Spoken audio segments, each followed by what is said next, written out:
Assalamualaikum warahmatullahi wabarakatuh. Alhamdulillah bertemu dengan saya Dewi di channel Dewi Qurani Official. Pada pertemuan kali ini kita akan membahas tentang hukum tajwid pada surat An-Nasr. Tapi sebelum kita mulai, jangan lupa subscribe dan tekan tombol loncengnya untuk membagikan video-video terbaru dari saya. Terima kasih. Wassalamualaikum warahmatullahi wabarakatuh. Kita mulai saja ke surat An-Nasr. A'udzu billahi minasy syaithanir rajim.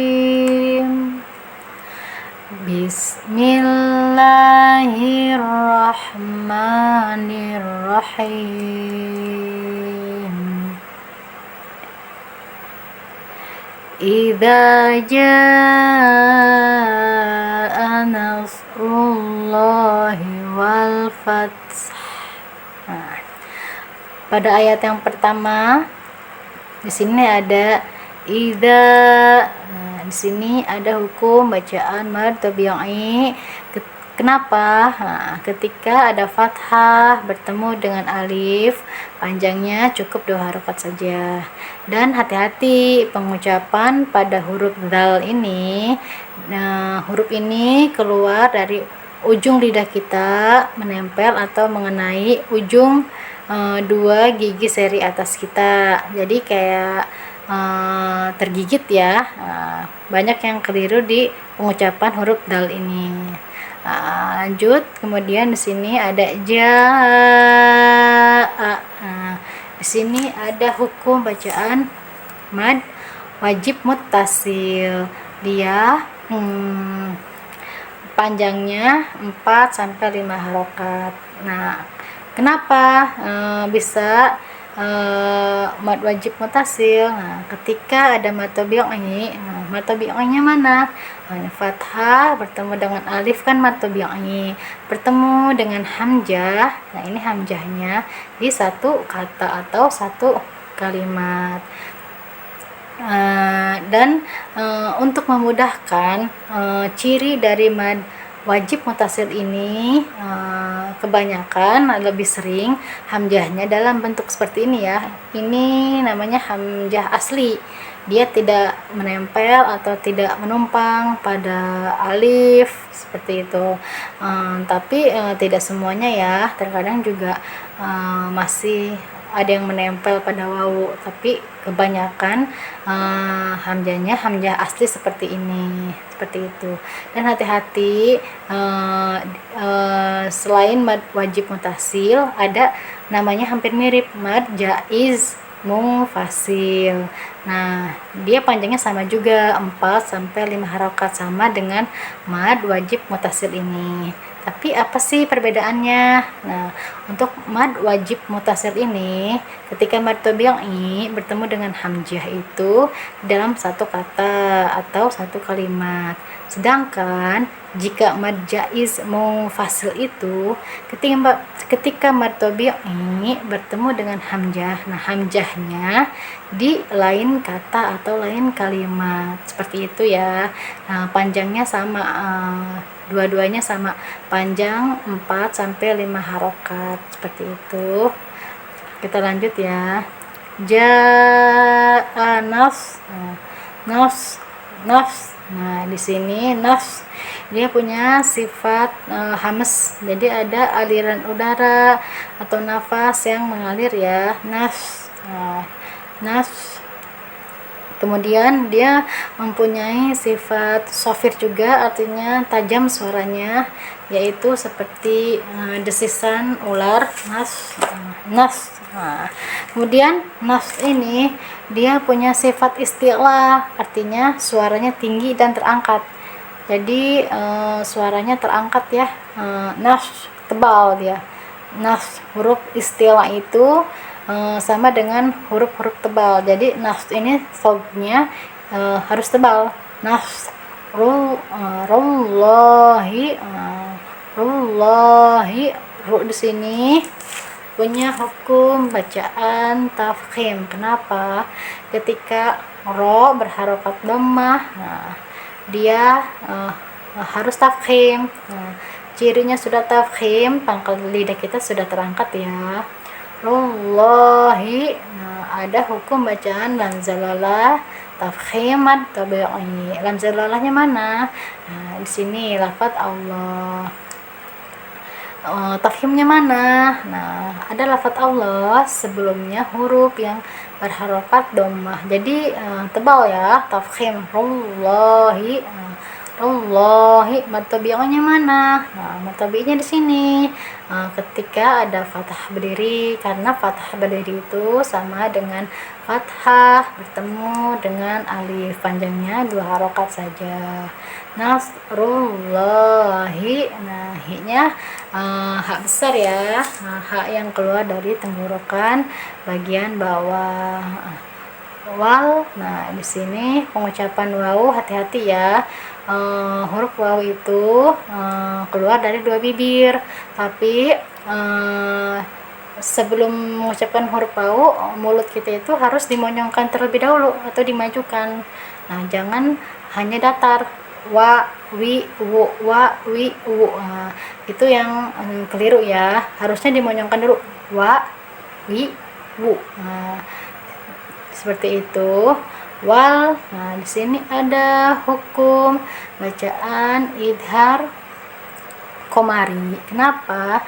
Nah, ketika ada alif, ini lam bertemu dengan salah satu huruf komariah yaitu fa. Nah, jadi dibacanya jelas wal fats. Nah, di sini hati-hati ya, pengucapan fa-nya ada anginnya karena dia mempunyai sifat hamas, ada aliran udara atau nafas yang mengalir. Fats. Nah, fats. Nah, di sini ada 2 sukun yang berdampingan, wal fats. Nah, terakhir ini kan haknya berharokat dhammah, karena kita wakofkan atau karena kita berhentikan kan otomatis dia jadi sukun ya haknya. Nah, berarti kita berhadapan dengan huruf sukun yang berdampingan. Nah, pertama kita baca dulu fatsnya dulu, sesuai pada makhrajnya ya, fats. Nah, fats di sini dia mempunyai sifat hams ya, fats, ada aliran udara atau nafas yang mengalir ya, fats. Nah, tapi sebelum ada aliran, ada nafas yang keluar, fats. Nah, ta ini dia mempunyai sifat syiddah. Syiddah itu artinya kuat, tertahan dia. Jadi saat pengucapan fat kita tahan dulu sesuai dengan makhraj ta. Wal fat, baru dihamskan, dikeluarkan anginnya wal fat. Nah, baru kita berikan vokal h ini, vokal ini. Jadi walaupun dia sukun, kita harus ada vokalnya. Nah, vokalnya itu sesuai dengan makhraj h ya, dia ada di tenggorokan bagian tengah. Wal fats. Jadi ada nya ya. Wal fats, walaupun sukun dia harus terbaca vokal huruf h-nya ya, walaupun kecil tapi memang harus terbaca seperti itu ya. Jadi cara bacanya di sini disyidahkan dulu, ditahan dulu sedikit, ditahan sesuai tempat keluarnya huruf ta. Setelah ditahan langsung kita berikan hamas, berikan aliran angin atau udara. Nah, setelah itu kita berikan vokal h ini, wal fats. Nah, seperti itu. Kita lanjut pada ayat yang kedua. Wa ra'aitan nasa yadkhuluna fi dinillahi afwaja. Nah, waro. Nah, hati-hati ya, seperti yang tadi huruf wawunya kita monyongkan dulu bibirnya, baru keluar huruf wawu. Waro. Nah, ro-nya di sini punya hukum bacaan tafkhim. Kenapa? Karena ro-nya berharokat fathah. Waro aita, ai. Nah, dia punya hukum bacaan huruf lin. Nah, kenapa? Karena ada ya sukun, sebelumnya ada huruf yang berharokat fathah, jadi lunak saja, lembut, dia mudah, tidak berat ya, jadi lembut saja. Waro'aitan. Nah, nah di sini ada hukum bacaan idgham syamsi. Kenapa? Ketika ada alif, ada lam bertemu dengan salah satu huruf syamsiah yaitu nun, jadi langsung dimasukkan saja lamnya, tidak usah dibaca. Waro'aitan. Nah, di sini ada nun bertasdid yaitu nun gunnah. Jadi nunnya itu ditekan karena ada tasdid, kemudian ditahan ya, didengungkan. Lamanya dengungan bisa 2 atau lebih ya. Nah, waro'aitan. Nah, di sini ada mad tabi'i lagi. Kenapa? Karena ketika ada fathah bertemu dengan alif, nah dia dihukumkan mad tabi'i, panjangnya 2 harokat. Nah, saya yade. Nah, di sini ada hukum bacaan qalqalah sugro, yaitu pantulan kecil saja, pantulannya sambil jalan saja. Yade khuluna. Khulu, kho ini makhrajnya hati-hati ya. Kho ini ada di tenggorokan bagian atas, jadi kho kho kho kho kho, jadi seperti orang ngorok ya. Khulu. Nah, lu mad tabi'i. Kenapa? Nah, karena ada dhammah bertemu dengan waw, panjangnya 2 harokat. Yadkhuluna fi. Nah, fi mad tabi'an lagi. Kenapa?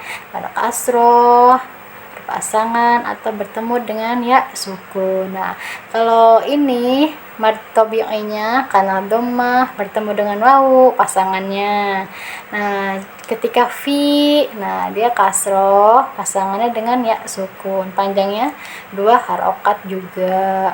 Fi di. Nah, mad tabi'an lagi ketika kasroh bertemu dengan ya sukun, panjangnya 2 harokat. Fi dinillahi. Nah, dia ada hukum bacaan lam zalalah tarkik mad tabi'i. Lam zalalahnya mana? Nah, ini karena lafaz Allah. Nah, tarkiknya mana? Nah, ketika ada lafaz Allah, sebelumnya ada huruf yang berharokat kasroh, yang ini ni. Nah, jadi tipis, nillahi. Nah, mad tabi'inya mana? Nah, mad tabi'inya ini karena ada fathah berdiri. Karena fathah berdiri artinya sama dengan fathah bertemu dengan alif. Nillahi, hanya hak besar ya. Kalau ada tenggorokan bagian bawah, af, hati-hati ya, ada angin yang keluar karena mempunyai sifat hamas, fa itu. Af, wa, ja, wa-nya mad tabi'i. Kenapa? Ketika fathah bertemu dengan alif, panjangnya 2 harokat. Afwaja. Nah, di sini ada hukum bacaan mad i'wad.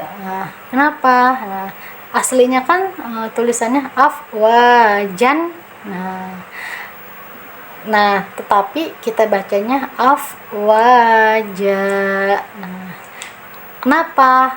Karena mad i'wad itu ketika ada tanwin fathah. Nah, ini bisa disebut tanwin fathah, fathah tanwin, atau fathatain, sama saja ya. Nah, ketika ada tanwin fathah yang diberhentikan, yang diwakafkan. Nah, jadi tadinya jan tanwin fathah berubah jadi fathah saja, ja. Nah, ja, tapi kita panjangkan jadi 2 harokat seperti itu.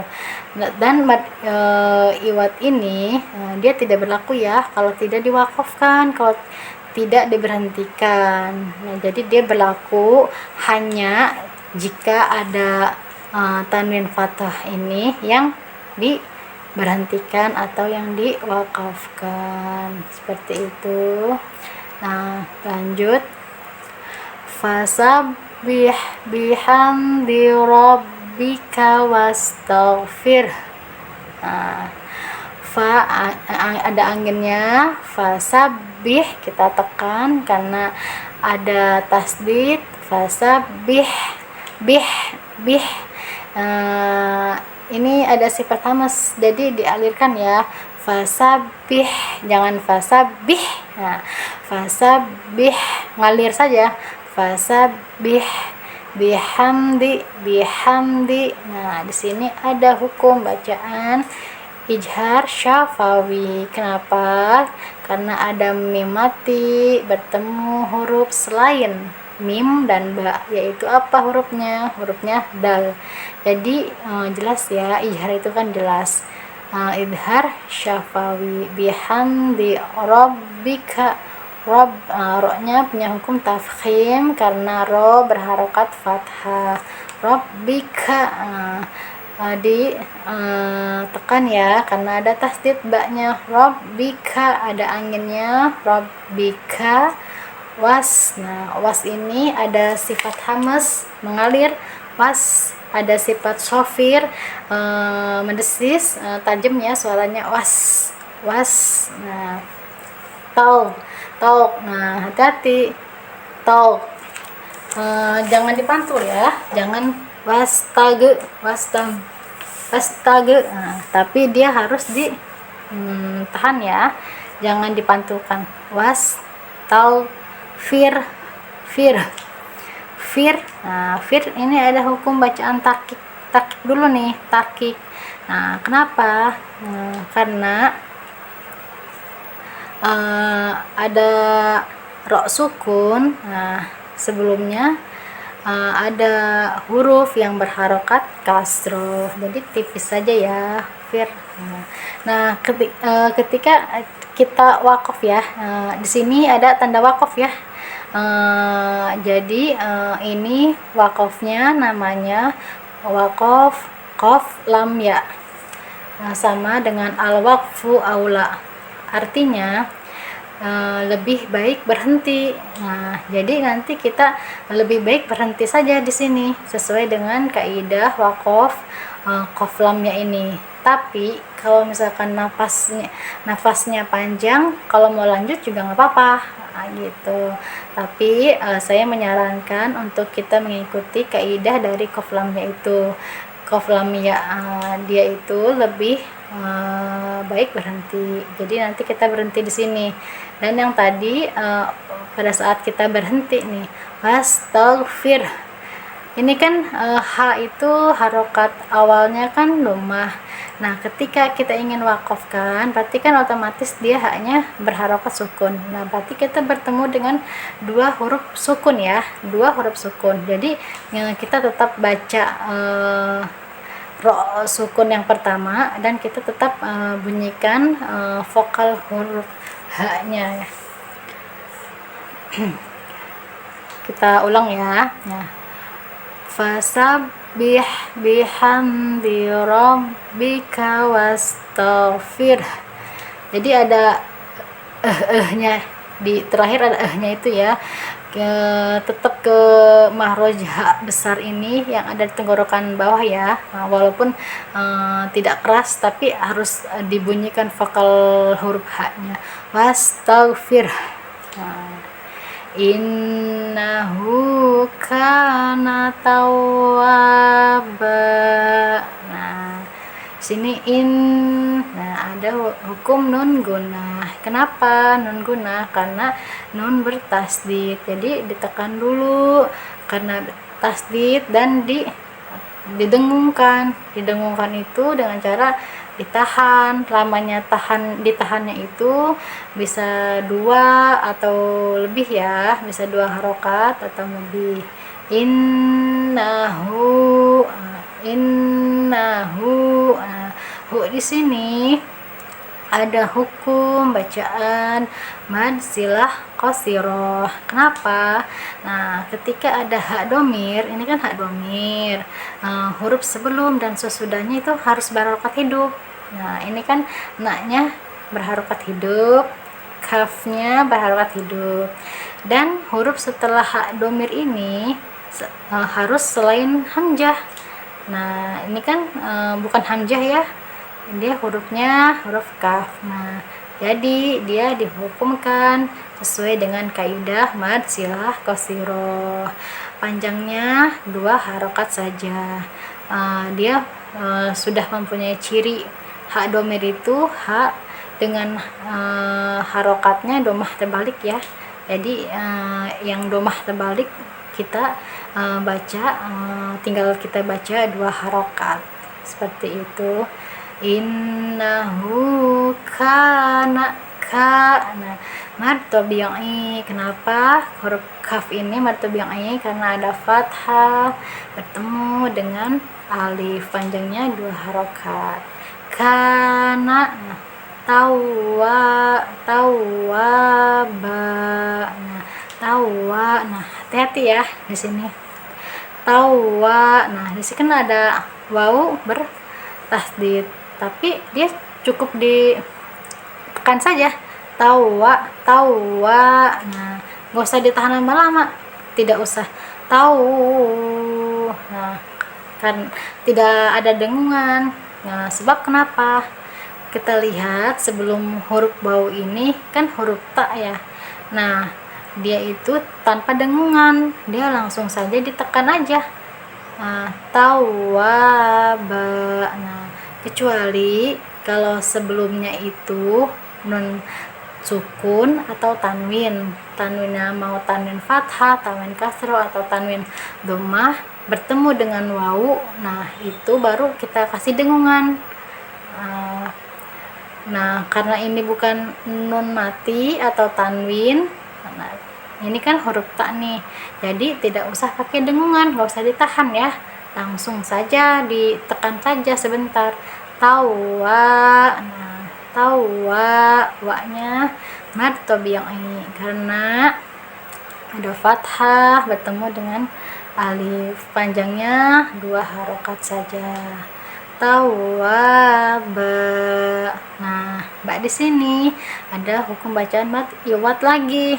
Kenapa? Ketika ada tanwin fathah yang diberhentikan, tanwin fathahnya berubah jadi fathah saja, tapi jadi panjang, jadi dipanjangkan 2 harokat. Tawaba. Nah, kita baca dari awal sampai akhir ya.